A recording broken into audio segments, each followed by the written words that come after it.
Today we're going to talk about preparing for emergencies and the essential skills you need to survive and thrive.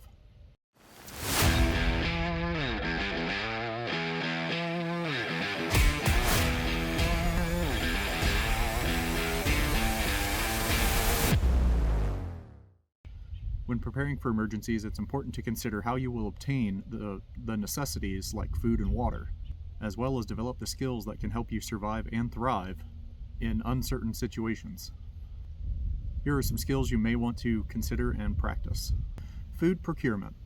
One of the most important skills for long-term survival is the ability to obtain food. Hunting, fishing, gardening, and foraging are all valuable skills that can help you meet your basic needs. So let's talk about hunting. Hunting requires a certain level of skill, knowledge, and equipment, and a bit of luck to actually be successful. Before you just take off and go hunting, you do need to check your local laws and regulations and make sure you have any required permits or licenses before you go out and go hunting. Hunting requires knowledge of the local wildlife and the habitats, as well as equipment like traps, snares, firearms, and archery equipment. It's very important to be familiar with the safety precautions and proper handling techniques for each piece of equipment. Now let's move on to fishing. Fishing is a valuable skill to have in emergencies because it provides a source of protein and other essential nutrients. You do need to know a little bit about your area, about bodies of water, creeks, rivers, lakes, ponds, all that good stuff, as well as the equipment, rods, reels, lures, bobbers, fishing with worms, that kind of stuff too. In order to practice this skill, you do need to be familiar with the local laws and regulations.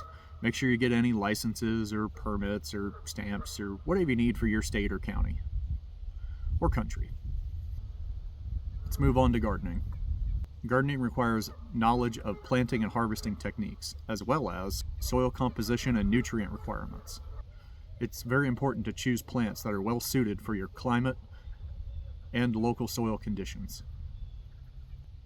Gardening can be done as a traditional garden in the ground or in containers. Doesn't matter, either way will work. Some of the more popular, easy to grow plants are potatoes, carrots, beans, lettuce, and tomatoes. Corn is another relatively easy to grow plant. It does require a good little bit of space though in your garden. This is one of my skills that I do need to work on just a little bit more. Planted a garden last year. It was somewhat successful, and need to take a little bit of time this spring and try again and do a little better, hopefully do a little better this year. Let's move on to the last food procurement item, foraging. Foraging is an extremely valuable skill to have in an emergency because it provides a source of food when other options are limited. You do need to know a little bit about your local plant species, which plants are okay to eat, which ones are poisonous, and which ones might give you an upset stomach. To do this, you need to consult field guides, maybe talk to local experts, see if you can find a class. But every area is different, so foraging and learning how to forage in one area of the country is not going to be the same as foraging in another area of the country. For example, learning how to forage in the Northwest is going to be completely different than, say, foraging in Missouri or Illinois or any other Midwestern state. This is also another skill that I'd like to work on a little more. Currently in my area, it's just starting to be morel mushroom season. So hopefully I'll have enough free time to get out and do a little mushroom hunting. So let's move on to another big topic, water. Water and water procurement. Water is completely essential for surviving and thriving. Many people rely on municipal water supplies, but these supplies can easily be disrupted. What happens if it gets disrupted? Do you know what to do? Learning how to filter, treat, and boil water can be an extremely valuable skill to help you out. This skill will allow you to get water from local rivers, streams, ponds, and lakes that may be close to your area. It's very important to be familiar with the environment so you can identify these sources of water, but also be careful because you don't necessarily want to be drinking water that's run off from a field, depending on what kind of chemicals they've been using. And most of the time, you're not real sure what chemicals have been on the ground or what may be in that water. Now let's move on to another set of skills, hard skills. In addition to food and water procurement, hard skills like troubleshooting, mechanical, construction, and electrical skills can be extremely valuable. Let's break this down and let's talk about each one. Troubleshooting. Troubleshooting is the process of identifying and fixing a problem with your mechanical, electrical, or construction skills. It does require a certain level of knowledge and problem-solving skills to be successful. Troubleshooting can involve a wide range of stuff like vehicles, farm equipment, just standard equipment, small engines, and different electronics. It's important to have a basic understanding of how these systems work. This makes it easier to identify any common problems or causes for your problem. Two of the most useful tools for troubleshooting are a multimeter and a repair manual. Having different repair manuals for each piece of equipment that you have can be pretty handy in the long run, especially when your internet's not working. Let's move on to mechanical skills. Mechanical skills involve the ability to repair or maintain stuff such as vehicles, equipment, generators, and tools. These skills can be extremely useful during an emergency because they can help you repair equipment that's essential for your survival. On vehicles and equipment, for example, it's extremely important to know how to perform basic maintenance, like changing your oil, changing a tire, maybe changing your spark plug, or maybe changing the spark plug wires. All those are pretty important for a vehicle or other piece of equipment with the motor to even be able to run. So if you don't have any knowledge of your vehicle or other equipment or how to do any of that kind of maintenance, there's different tools that you can use to learn. Watch some YouTube videos. I recently performed a valve cover gasket replacement on my 1997 Toyota 4Runner. I've never done that before. I watched a whole bunch of YouTube videos and looked up in different forums online on the best practices and parts that I should use or other parts I should replace while I've already got the engine apart. It took me a few days to get the job done, but afterwards the truck does run. That's always a plus. And it doesn't leak oil anymore onto the exhaust manifolds. That's a plus too. I don't feel like having it catch on fire. So let's move on to construction. Everyone knows what construction is. It's building stuff. Knowing how to build stuff. Could be furniture, could be shelters, maybe doing home repairs like fixing a wall or building a wall, fixing a door or taking a door out or installing a new door, maybe changing the size of a door. Construction requires knowledge about a lot of different materials like metal and wood. And it may require special tools like saws or hammers, drills, or any kind of stuff like that. And knowing how to use those kind of tools, that could be pretty handy. Especially if you want to do a little DIY weekend project like building a deck or installing a new door. It's a whole lot cheaper to do it yourself than what it is to hire somebody else to come and do it for you. Some of the more common construction projects in an emergency are building a shelter, reinforcing or fixing an existing structure, and possibly creating some barricades if you need to. And finally, let's move on to electrical.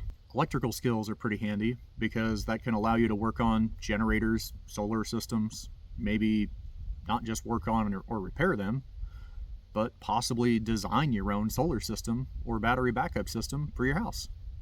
The other nice thing under the electrical umbrella to know a little bit about is household wiring and 12-volt vehicle wiring.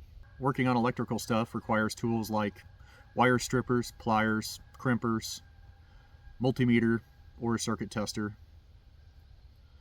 Stuff like that. Always not a bad thing to have in your toolbox. To help develop this skill, it's important to practice this in a safe environment. Never work on any circuit that is energized, especially if you're working on household electrical items such as replacing a switch or replacing an outlet. always make sure that circuit is dead, with no power run to it. Same kind of rule goes for 12-volt systems. It's a whole lot easier to work on it when it's not energized. That way you don't have to worry about getting electrocuted. That hurts a little bit. Don't do it. Some other ways to practice this skill in a safe environment: go take a class at a college or a trade school. When I went to high school, my school offered an electrical class. I took it. That's how I learned how to do my electrical stuff. It taught me the basics. And it also helped me to learn how to not get electrocuted. Most colleges and different trade schools, they'll offer anything from basic electrical all the way to completely advanced stuff on possibly becoming a licensed electrician.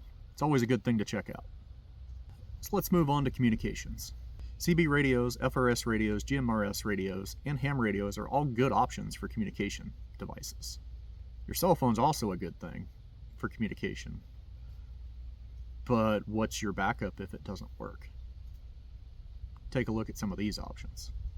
Handheld ham radios in the 70 centimeter and 2 meter varieties and handheld GMRS radios are all extremely popular options for communication. They offer excellent local communication capabilities and are relatively inexpensive. Some of the cheap 2 meter, 70 centimeter handheld ham radios can run you less than $50 half the time. They're not great, but they're okay. They'll work. The same goes for some of the GMRS handhelds. They can be had for less than $50 a piece. It's always a good option. Other ham radios, like HF radios, are more for long-range communication. Not quite a couple miles away, more like 50, 60, 300, 400, or a couple thousand miles away. HF radio requires you to be able to contact people outside of your local area or region, just to maybe get different news than what you're seeing in your area, and possibly see if whatever is going on is more than on a local or regional level. Maybe it's national, maybe it's a national level problem. Having an HF radio and knowing how to use it, always a good thing, just in case. So let's go a little bit more in depth on these radios. Your standard CB radio, everyone's had those for years. It's what a lot of truckers have been using forever. Most people that grew up in the 70s, 80s, 90s most likely played with a CB radio at one point in time. CB radios don't require any kind of license, and they are limited to 4 watts. That's not a whole lot of power. The band that CB radios use is 11 meters. Not the greatest band in the world. Sometimes you can get a long way with it, sometimes you really can't. It's really hit or miss. It's a good option to have if you don't have anything else. The next type of radio, the FRS radios, these are the blister pack radios that you can get at Walmart or Target or any other kind of outdoor sporting goods store. They work. They're limited to a watt, about a half a watt or a watt, something like that. They'll get you a mile or so on flat ground. Don't believe the box when it says that it'll go 30 or 40 miles. They test that with somebody standing up on a hill and there's nothing in the way of the other person. Now let's move on to GMRS radios. They do require a license. There's no test involved. All you got to do is jump on the FCC's website, fill out some information, and pay them $35. And you got your GMRS license. Most of the GMRS handhelds are 5 watts, which helps you can get a good 2 or 3 miles or so in decent conditions out of a GMRS handheld. You could also get a mobile unit that mounts in a vehicle, and those are normally up to 50 watts. Those will get you quite a long distance. You're talking anywhere from 10 to 20 miles, maybe a little further if the other person is on top of a hill or you're on top of a hill. And that $35 license is good for 10 years. That covers not just you, but your entire immediate family. You, your significant other, and your kids. And I'm going to leave a link to the form that you have to fill out with the FCC for your GMRS license in the description. Finally, let's move on to ham radio. It also requires a license. That license is $35. No, it does not cover your family. It covers just you. And there are 3 different levels of your ham radio license: technician, general, and amateur extra. Every single level requires a test. The technician test's extremely easy. I studied hard for a few days, passed it, no big deal. Real easy test to pass. I also took my general test at the same time, passed it too. I studied for that one for a couple of weeks. It wasn't too bad. A lot of the questions are very similar to the technician test. Then I waited for a little while, and I took the extra test. That one took me a good solid month of studying hard. Not 100% necessary. All it does is get you a little extra band space. But if you're going through and taking your technician and general test, you might as well just go ahead and, while you're in the studying mood, go ahead and move on and go ahead and move up to studying for your extra and take the test. I do recommend at least testing up to general, that way you have access to HF. Having some kind of communication plan is an extremely good idea to help you stay connected with your friends and family during an emergency. And finally, let's wrap up this video with physical fitness. It's not exactly a skill, but it's pretty important because it can directly impact your ability to perform essential tasks, make sound decisions, and maintain a positive mental state during that time.